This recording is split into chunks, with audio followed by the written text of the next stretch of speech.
Hey guys, Joshua Gadamu here with another tour of the set. So I just built another small set for Gundam Father of Peace, G.I. Joe scale, and this is probably going to just be called Medical Field Unit movie set. And still doing it on my building table. Basically, there's a bunch of monitor shots in part 2, and I really want to show the human elements of Gundam. I want to show people dying, dead soldiers, wounded soldiers, you know, things like that. Albeit that has to flow well, and that can be tough sometimes to make happen.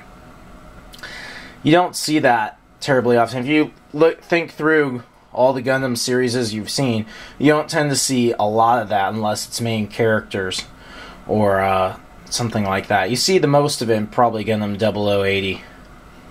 When they're fighting for the Alex Gundam. But the monitors of Bradburn Base give me a great opportunity to show stuff off like that without actually having to cut all of the other stuff that's going on and focus on some nameless G.I. Joes. I kind of wish that I could do that. And I could, you know what I mean, but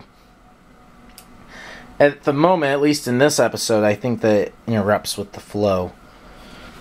And, but I found a way to work it in, you know, the monitor shots. And, you know, with 4 or 5 or 6 monitors going at once, you can show a lot of action without actually having to mouth animate or, you know, stuff like that. Having it on monitors, too, allows for some more imperfections. In the last scene, I didn't actually have to edit out the sticky tack or anything like that. So basically, this set is another reuse of this white plastic sheet. It's pretty messed up looking, but I don't really have any gray flat surface like that, and I don't think people will notice that much, especially in a monitor shot. You might be like, well, why don't you paint it? Because I'm broke. I don't have any money for gray paint, so that's the color it is. So I got Dead Zeon here, and he's actually covering up a piece of sticky tack. That 1 keeps him nailed down, and 2 keeps this from moving. It's just laid on my table.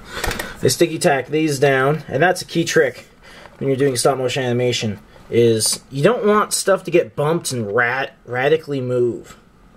And so things you don't want to move, you sticky tack them down, and you do it in a way where no one will see the sticky tack.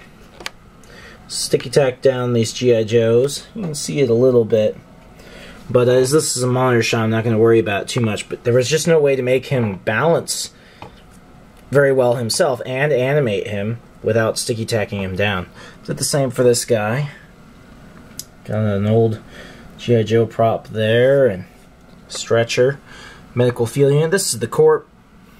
And I got it from like a Goodwill years ago. I need to dust it off before I use it. Got a driver in there. He hasn't been painted as a Fetty yet, but he's kind of this brown gray, and I think he'll work in quite nicely.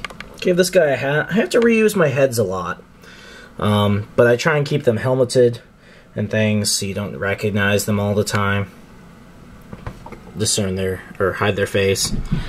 That way they can be the generic soldiers over and over again. I have to reuse the same bodies too, but you know, their uniforms, that's a little easier. I'm always looking for 25th and modern day G.I. Joes. 25th anniversary and up that I can use for my series. And, some people have been really great and traded me a bunch, and I'm always hoping somebody else will be willing to trade me a bunch for some Gundams, so our series can continue to be really good. G.I. Joes are hard to find to buy.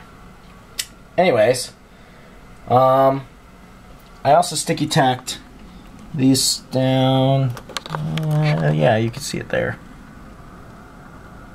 This wall is American bricks, which actually I own 2 styles of American bricks. I think the top portion is like the originals. They hardly stack on each other. I mean, they stack, but they don't click into each other. Imagine Legos who just sat on top of each other and they easily just came apart. And that's like that because I always sticky tacked it to the wall. Is we get a bit wobbly, especially because I used the single wide brick when I ran out of the others. But the other kind that holds together better is down here. But that gives it a real nice brick texture. You can buy a brick texture thing at like Hobby Lobby or something, but I don't know, I like these. They got some actual depth to them. And so the shot should go something like this. And you won't even know that the set's only that big. It will look a lot bigger than it is. I might move my dead Xeon somewhere else so you can see him a little better. And they'll be trying to get this guy to keep living. I'm hoping to get the guy to like contort in pain and stuff like that. He is under a blanket, which you might consider kind of odd. But by the time I realized that I wasn't going to carry him, we were going to treat him, he was already in the blanket. And thing is, all those guys are already sticky tacked. I don't really want to move them. I don't want to remove that. And truth is, on a monitor that's only 2 inches wide, you're not going to notice. So I have a little more wiggle room. I'm just going to leave it like that, as it is for now. Hoping to, I don't have enough Fetties. I'm always looking for somebody who's willing to paint my G.I. Joes in trade for Gundams. And I've had, I've made some efforts to try and find people. And one guy completely ripped me off. Just took my stuff and ran. And that really sucked. But I can trade Gundams for G.I. Joe painting. So if you're interested, let me know. Because it's these custom painted G.I. Joes that really give this the feel of a Universal Century animation series. Working on another set right here. This will probably be, I'm not sure if it's going to work out or not, but I want to fill this vehicle with Xeon so I can, reinforcement truck coming in. And it'll drive over this grass. And this was part of the grass that I used back with Shadow's little brother. When the hole in the colony got blown. I'm going to find that piece, put it back, make it explode so it looks like something exploded near the truck, and I'm hoping to do something where I knock the truck over and all the soldiers spill out, but we'll see if that actually works out or not. I don't know if it will, but I'm working on it. Just these little scenes to give it look like this battle is a lot bigger than two Doms attacking Bradburn base, to give it this look of a full military siege. That ground troops are being sent in. They're killing other ground troops, They're trying to get people to the medical vans and things like that. There's good stuff coming. Gundam Father of Peace, Episode 2, Part 2 is expected to release in January, if everything goes according to plan.